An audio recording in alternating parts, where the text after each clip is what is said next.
We cannot underestimate the challenge for future generations. If you're a father, soon to be father, young man, young woman, soon to be mother, the world your children will inherit is worse than the world we live in today.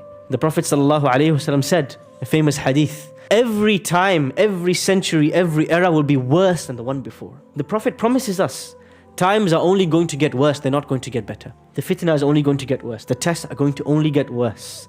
The challenges to our iman is only going to get worse. Your children and my children are going to live in a world more difficult, more harder, and worse than we are living today.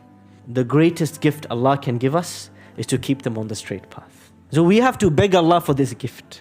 We have to ask Him to surprise us with our children and with our families, with our spouses. Because if your children and my children, your family, your spouse, your husband, your cousin, your brother, if our immediate families are lost, you could have everything in this world, you won't sleep at night. The most wealthiest people in this world, when their children and their wife is in the hospital, when their children and their wife is having a surgery, they cannot sleep at night. And for us, worse than the test of this world, the test of health and the test of wealth, is the test in our deen. We don't want Allah to test us in our deen.